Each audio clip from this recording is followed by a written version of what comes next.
Hello, everybody. Another episode of Force Feedback for you. So, big couple weeks for me. If you're only an audio listener of the podcast, you've kind of missed out on a little bit of what's happening. So, Marcos Ambrose and I raced in the 12 hours of Bathurst. It was originally just going to be Marcos and I, but then Marcos said, "Hey, you know what? This race starts like 1:30 in the morning. I don't really think I can do this. Just me and you, unless you want to run like 8 hours." And I was like, "Hey, you know what? Patreon supporter Billy Smith, be happy to run with you." So we got Billy Smith on. And me, Marcos, and Billy Smith were in split 7 of the Bathurst, 12 hours. And Marcus put in a ton of work into the setup, just an amazing amount of work. Honestly, over and above what I would think would be, your standard. But it worked. I mean, we had a really, really good setup. It was stable. It was clean. And you're watching Marcus's first laps on the track here during the race. I did the first stint, and he did the second stint. So interesting coming back, looking at people that people talked about this race after it was run. So Marcus gets back on the track. You can see the number 7 car is a lap down after crashing, and they're right behind us, and then right behind them is the 15. So after the race, the 15 car is talking about how they battled Marcos Ambrose and they got the better of him. So you'll see in the hell corner here, the 7 dive bombs Ambrose. He lets him go, and then he lets the 15 go because it was our strategy the whole race to just kind of relax, take it easy, and survive the whole 12 hours. Like, why would we take any unnecessary risks? And honestly, that's really what I want to talk about is the fact that I noticed during the 12 hours just the driving standards, and this is for all splits, for all the highlights I saw, or the lowlights, if you will. Just people just don't treat these races like they're endurance races. It's amazing. I saw a team in first place lap 2 cars into the cutting. Like, they went 3 wide into the cutting in first place. Like, why? There's absolutely no reason for it. So you know what happened? They crashed. So here's the 15 passing us, and then they like boasted on Twitter that they got the better of Marcus during their duel. You'll see what's going to happen in a few minutes. So you just have to come in here with the mindset of, hey, you know what? This is a 12-hour race. I'm not going to do anything stupid, and have some patience. Now, that being said, here at this point, we are approximately, well, we're a minute and a half behind the leaders, but the team that actually wins this race is a 27 car. So we are approximately 42 seconds behind the 27 car, and that's where we were with 45 minutes to go, 42 seconds behind them. So I can understand the point where, hey, Kev, you took it really conservatively the first couple hours and you lost time to the cars that were up front. Well, yeah, but they started second and we started 13th, and we just were dealing with traffic and they weren't, so therefore they were able to get a little bit of an advantage on us. But the answer to that is not just like push. If you push every lap for 305 laps at 350 laps at Bathurst, you're going to crash. It's just a fact of the matter. And you got to be top split driver to be able to push like that. And so, I mean, what happens here basically is that the 15's on full push mode and Marcos is running like 75% because it's a long race and where are we going? Let's just get to the end. And the 15 crashes and we don't. That's basically what it comes down to. And I think that maybe that Bathurst is another reminder to these people that if you are competing in a 12-hour race on a track where it's very narrow and the walls are all around and you make a mistake, you're going to wreck the car. You're not just going to go off track and lose a little bit of time. You're going to hit the wall and smash it. That perhaps maybe you should just back off a little bit. That's really, there's no reason to go at 100%. Absolutely no reason. Just a pure attrition race. So if you look at the overlay right now, in 21st place is Ether SimSport SR247. That's the team I raced the Daytona 24 Hours with. So they're in 21st place right now. And they wind up finishing this race in 4th.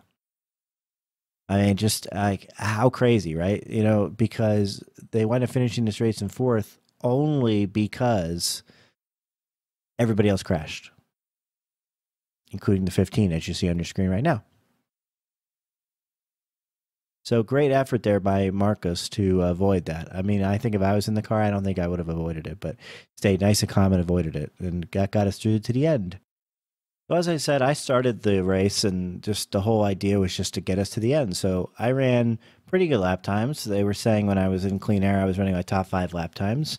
And then Marcus took over for a stint, and then I took over for a stint, again, running pretty decent lap times. And Billy Smith came in, also ran really, really good lap times. So we were all doing good as a team. Really, the only car that was fastest than us on the track was the 22, and they crashed, and the 27. The 27 won the race. They won the race on pure pace. They were faster than us. That's the way you want to lose these endurance races.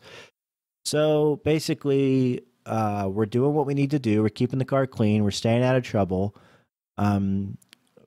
I tapped the wall on the opening lap. That's the damage you see on the right side. And then other than that, we really had nothing. There's some damage you can see like right in the middle. And we actually have no idea how that happened. Marcus was going down the hill. He didn't hit anything. And suddenly like our hood crinkled up there in the center. So that was kind of weird.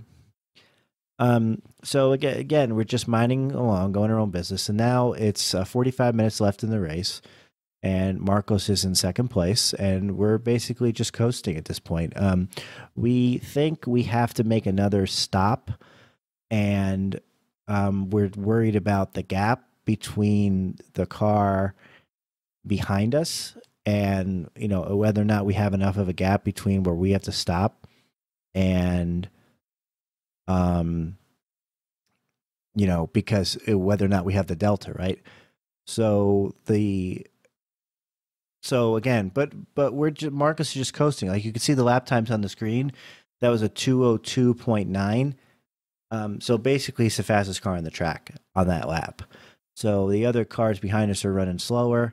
So we're just kind of doing what we're doing here. And at this point, we're kind of having a great time. If you go back and watch this VOD, we're just having a great time. We're asking Marcus's questions down the straight. One of my favorite moments was he was asked, what does he miss most about America? And his answer was Five Guys, burgers, and fries. That's just hilariously funny to me, because I love Five Guys. So to have Marcos say the thing that he misses most is Five Guys, burgers, and fries is just really, really funny to me. So again, so we're just coasting here. I skipped forward a little bit. So we're just coasting. We are about to lap this white car, and we go into the cutting, and it's ironic it happens in the cutting here. So the white car is going to spin out, and Marcus is going to stop, and then he's going to go because he's worried about just being stopped on the track and getting run over. And as you can see there in the cockpit view, it kind of looks like he has him cleared. I'll go back and show that to you one more time. It kind of looks like he has him cleared. I mean, I don't fault Marcus here at all, like one bit. But you can see in the replay he's clearly not clear. But I probably would have done the same thing that Marcos did here. So again, let's just watch it again. I know if you're watching if you're listening on audio, you can't see this, but so he spins out. Marcus kind of stops and then misses him, and then whap. You know, huge damage. We had 25 minutes of repairs between the tow and the mandatory and the optional. That's the race. I mean, so we're running second. We were guaranteed third. We had nearly 2 full laps on fourth, and we wind up 13th. But Marcos had a lot of fun, and we had a lot of fun broadcasting. And because we had so much fun, that we are going to do it again. So we're going to do the Nürburgring and Le Mans at least. And Marcos isn't going to do Sebring, but the team, you know, the people that are involved with the channel are probably going to do Sebring 12 hours. So again, a very successful special event, and no issues with the server. Congratulations to iRacing. The day-night transitions were excellent. The changes in track temperature were excellent. The clouds coming over, like there was like 2-second difference in lap time, so depending on whether or not there was a cloud or not. So pretty amazing stuff. Very, very happy with the Bathurst 12 Hours. The other big thing I want to talk to you about is the Peak Antifreeze series. I didn't really get a chance to really talk about this on the podcast. My audience, I really think my audience is members that are iRacing and tend to be tied into the community in general. And I try not to make this a news show because I just think a lot of people already know the news, or if they don't know the news, there's other places to get the news, which is like more dry, for lack of a better word. You know, I try to make the podcast entertaining. So I just want to show you last year's iRacing spotter guide for the Peak Antifreeze series. So again, this is a visual thing if you're listening on the podcast. So what they do is they just everybody loves spotter guides, right? So they just show the car and they show the paint scheme and the driver name, right? So here's Timmy Hill, here's Ray Alfala, right? Here's Corey Vincent with the Peak car, right? Pretty cool, right? I mean, just a really cool thing to look at, the spotter guide and all the paints, right? So you can clearly see this one's SimCube. This is Heyman Hustle.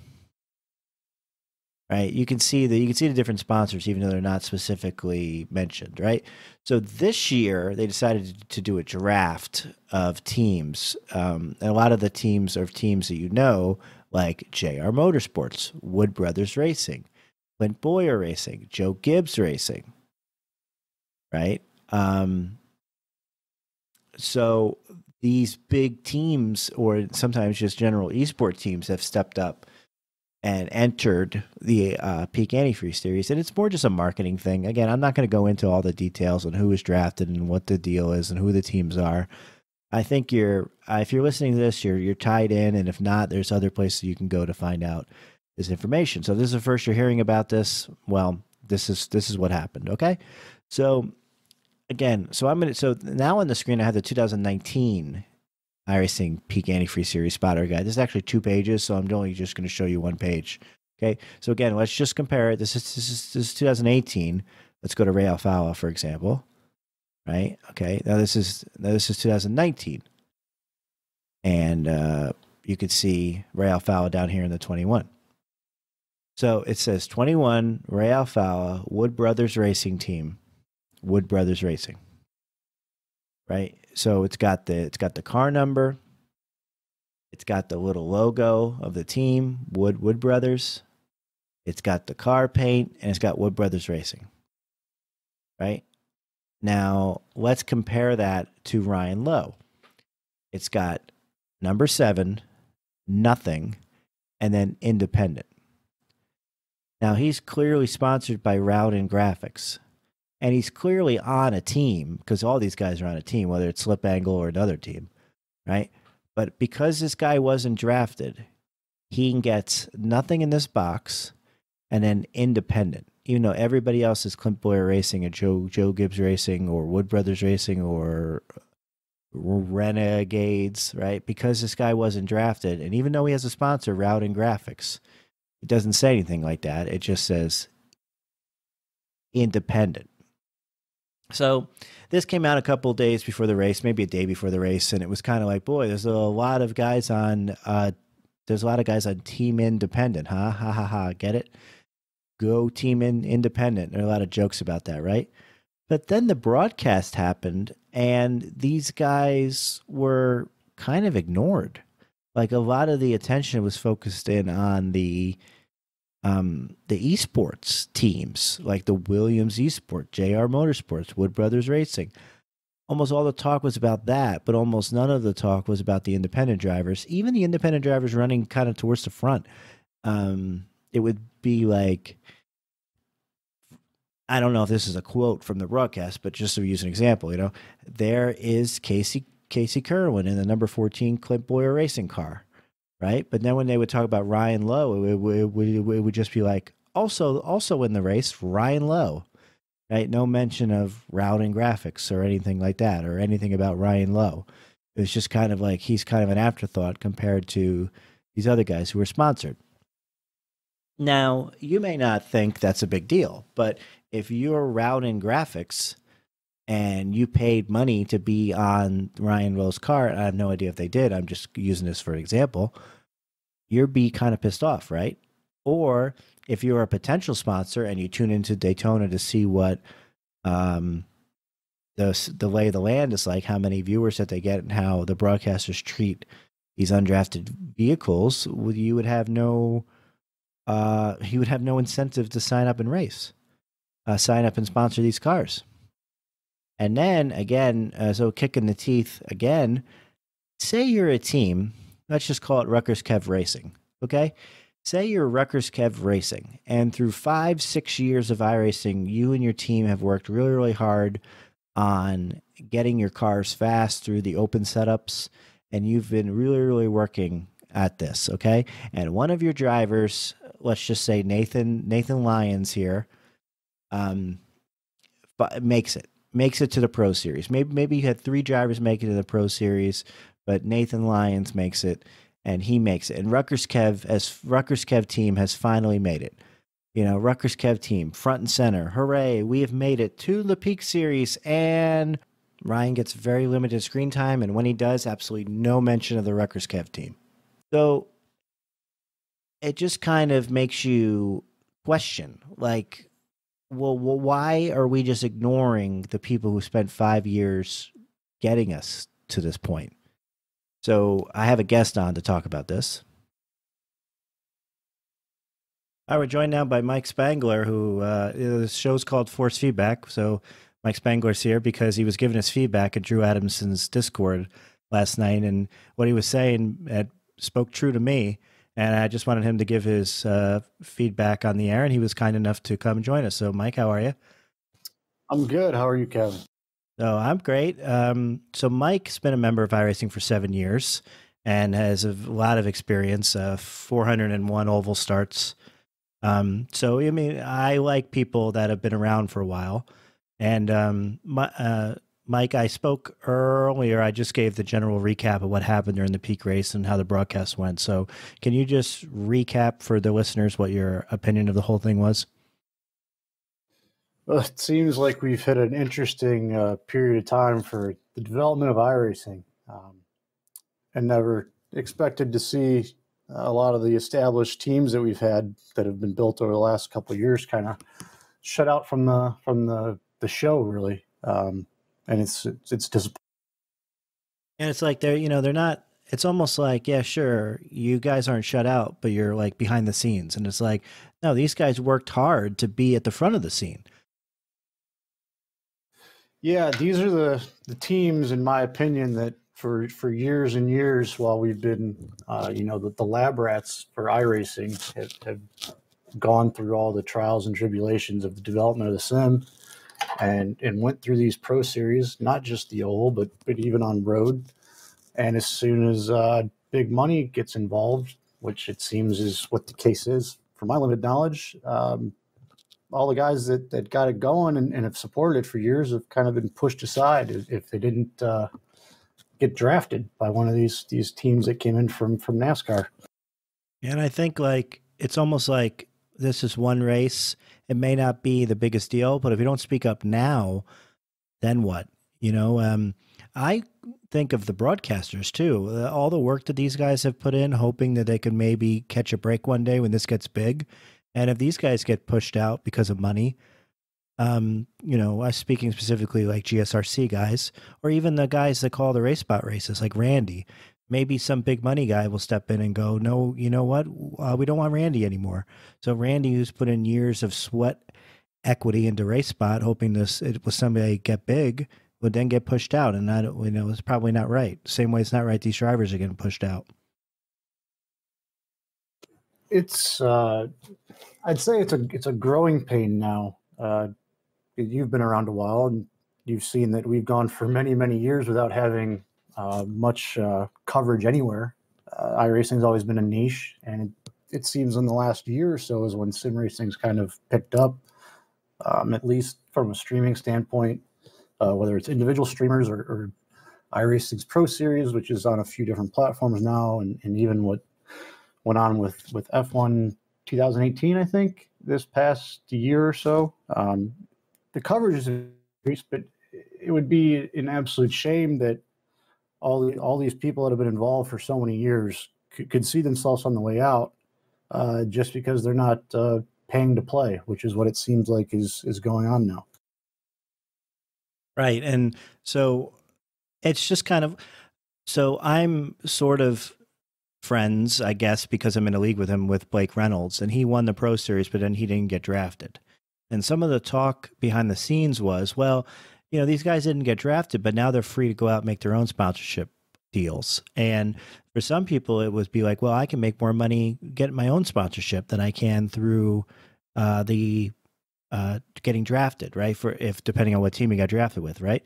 Well, these guys will go out and get a sponsorship deal, but then if they don't get any impressions, the sponsor's not getting any return on their investment, so they're not going to get any money. You know what I mean? It's kind of like, you know, we all need to work together here, you know. But I can see the other side of the coin too. It's like, well, if it's pay to play, you want to keep the guys who pay happy. You don't want, let's say Blake Reynolds goes out and gets Napa. I forgot who it was who was sponsored by Napa last year.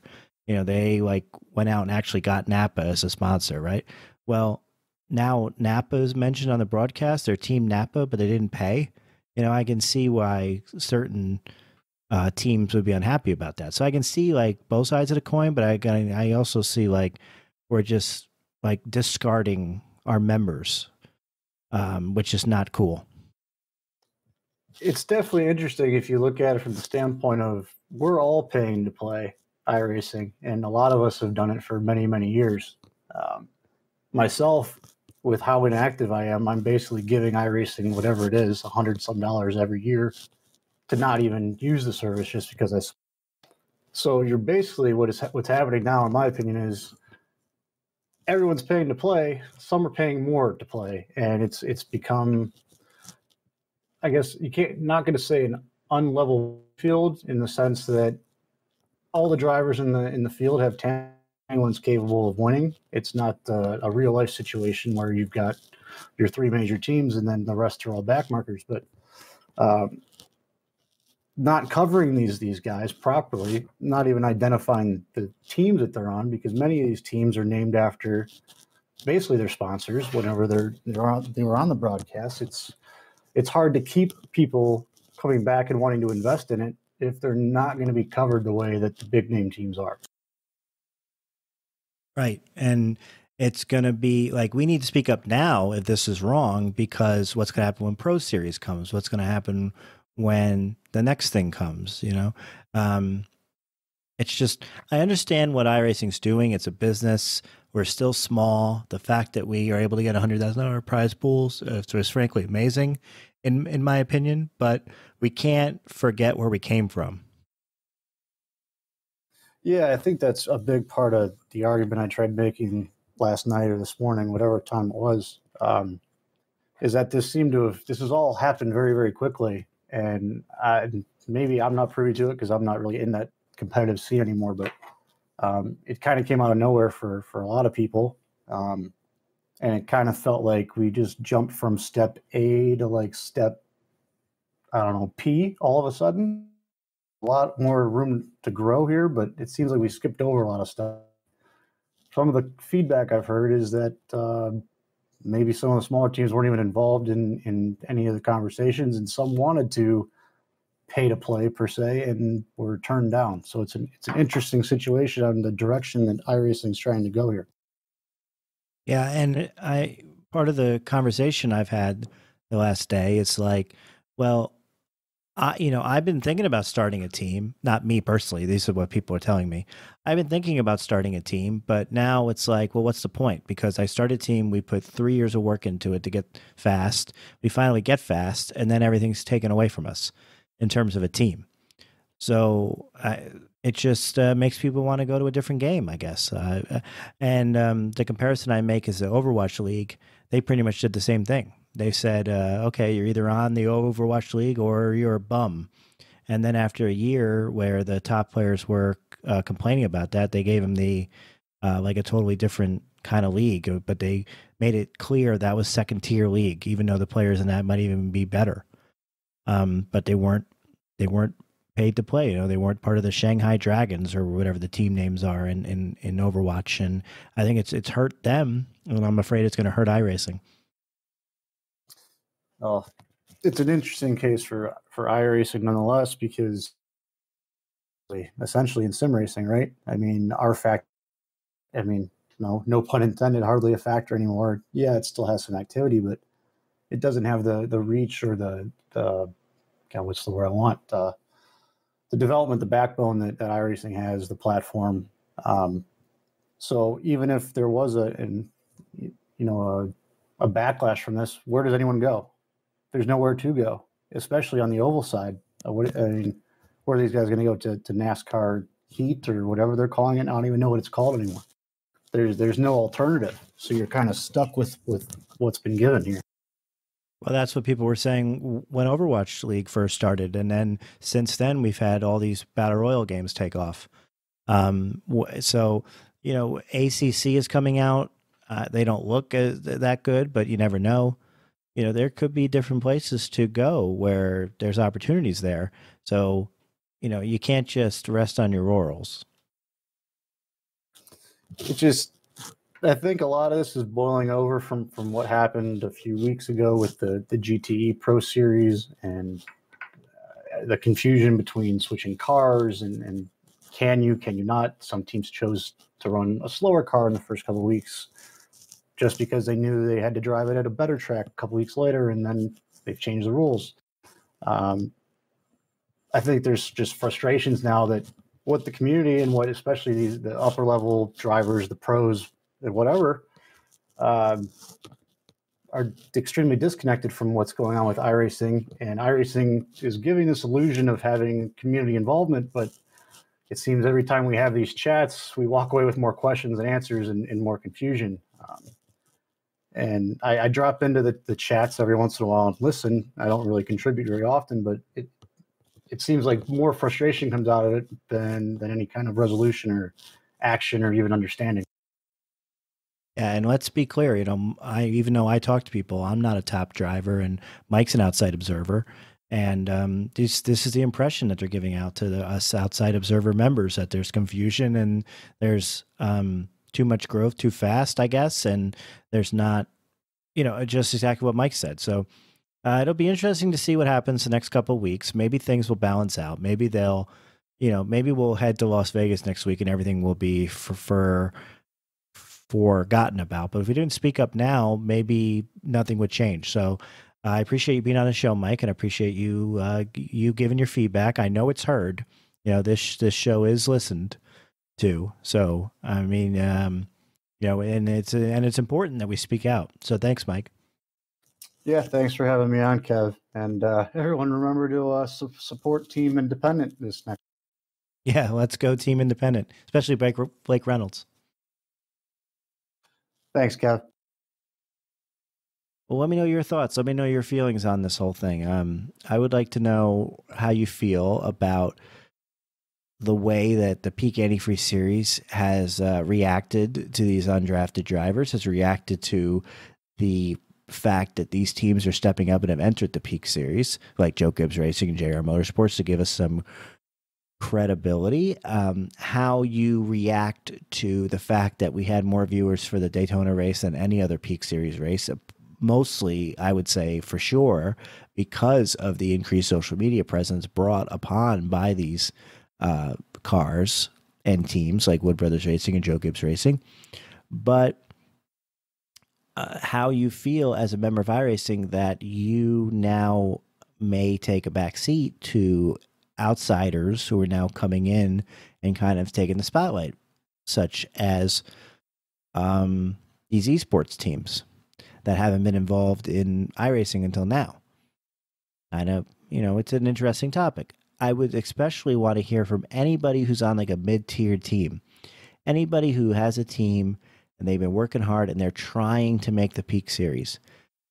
How do you feel that you may one of these days your drivers may make the Peak Series and then you're totally forgotten about because they'll get drafted by Clint Boyer Racing, and then you, your buddies, all your hard work just is kind of forgotten about because now they get sucked into Clint Boyer Racing?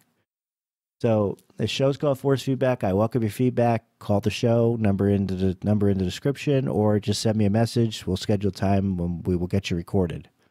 And that's my show. Thanks everybody for watching. Thanks to my guest for being on the show. Thanks to everybody for all your support during the Bathurst 12-hour race. If you haven't checked out the YouTube channel, it's youtube.com/the Warmup Lap. Marcos Ambrose's Bathurst track guide is about to hit 10,000 views. Really impressive stuff. Very happy Marcos could be on the show. But the channel is not just about me and Marcos. This is the opening week of the iRacing NASCAR series. We're going to have Front Seat Racing bringing you the entire iRacing NASCAR series, starting with the Daytona 500. We're also going to have plenty of other oval content from Marquis Smith, who just released his oval iRacing tips and tricks, and also from my buddy Griffin, who's going to be giving you some other NASCAR content. So plenty of NASCAR content on the channel, plenty of RutgersKev on the channel, plenty of Marcos Ambrose still to come. We still have episodes recorded we still haven't released, and Marcos wants to start a new series with me, which actually I'm a little worried about. He's going to put me through the works, I tell you. So stay tuned to that. We also have other content coming from other sims. So, you know, there's some AC, there's some R Factor 2. So there's going to be some ACC content. We're working on getting more podcasts on the channel. Just some great stuff happening at the Warmup Lap. So if you haven't checked out the Warmup Lap, it's youtube.com/warmuplap. And again, I've said this on many episodes, but not this episode. If you like the content, please consider supporting patreon.com/RutgersKev. All right. Until next time. That's the end of my show. Donk.